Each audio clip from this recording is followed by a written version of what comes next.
chers amis passionnés de la gestion de projet et de l'entrepreneuriat. Alors, petite astuce ce matin pour une astuce de productivité. Comment bien organiser donc ces onglets? C'est ce que je vais vous montrer rapidement. Peut-être d'autres la connaissent, d'autres pas. Moi, je l'ai découvert. C'est un moment, bon, comme je n'avais pas encore le temps, vous voyez, ça fait très longtemps que j'ai publié une vidéo sur la chaîne. Mais là, je vous montre cette astuce rapidement, qui sera un peu une des vidéos pour relancer un peu la chaîne. Alors, lorsque vous ouvrez votre fenêtre Google Chrome, vous voyez, la mienne, par exemple, elle est toute simple, il y a rien dedans. Ça n'a pas toujours été comme ça. Il arrivait que j'ouvrais pas mal de- de fenêtres comme ça à tout moment. Je pourrais venir là, je pourrais ouvrir quoi encore? Qu'est-ce que je peux chercher? Attends, je vais taper des trucs que j'ai ouverts tout récemment.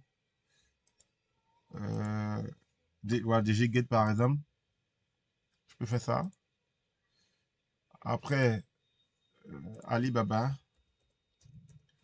ça m'arrivait, hein. Pourquoi? Parce que je me disais que parfois je ne devais pas oublier. Il y a vu une très bonne information sur, par exemple, je prends une actualité que j'ai vue sur Nvidia, le boss de Nvidia. Nvidia, par exemple, tout à l'heure, Nvidia, bon, je mets ça comme ça. Et donc, il arrivait que j'ai laissé des fenêtres comme ça après, bon, que j'allais revenir voir. Mais il y a longtemps que je ne fais plus ça.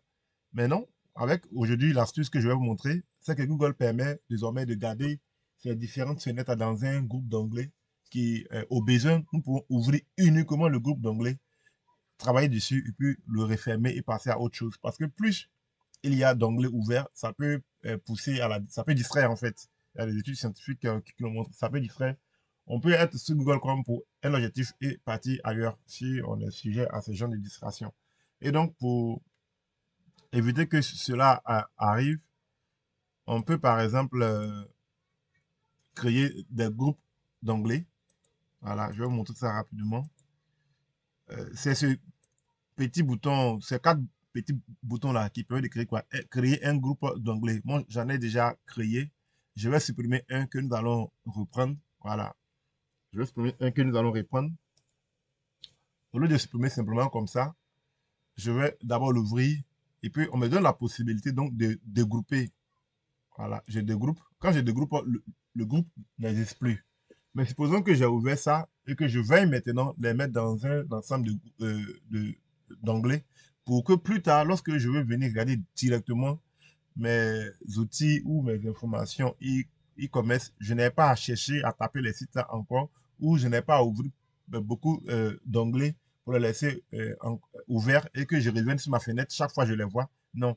Ce que je peux faire, alors, je commence par par ce premier onglet. Je fais un clic droit et puis je vais ajouter à un nouveau groupe. Il va me demander dans cet espace, dans cette nouvelle boîte de dialogue, d'inscrire le nom du nouveau groupe. Je vais mettre simplement e-com. Il va me choisir le code couleur et puis je valide avec entrée simplement.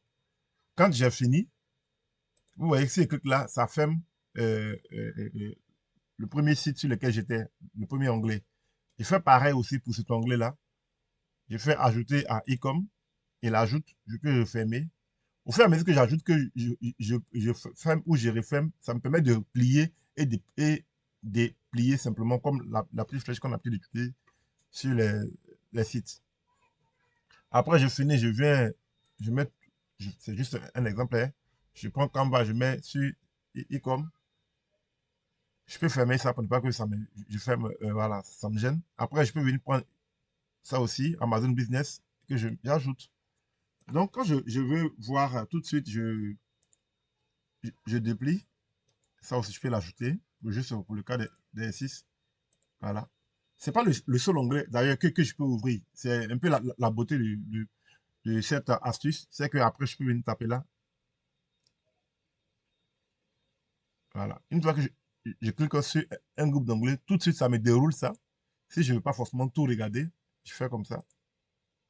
Puis bon, voilà, je commence à travailler. Mais sauf que ça va, là, ça m'ouvre vraiment tout le groupe d'anglais. Voilà, mais ça ne pose vraiment pas de problème. Excusez-moi, c'est des groupes d'anglais m'intéresse absolument. Donc, je n'ai pas de problème à travailler avec ça parce que je vais travailler sur un sujet concernant ça. Donc, on peut faire ainsi, on peut créer autant de groupes d'anglais qu'on veut, mais ça dépend de la capacité de notre ordinateur pour ne pas qu'après ça ralentisse. Quand on veut ouvrir deux, trois ou quatre groupes d'anglais, en fait, je peux en ouvrir plusieurs.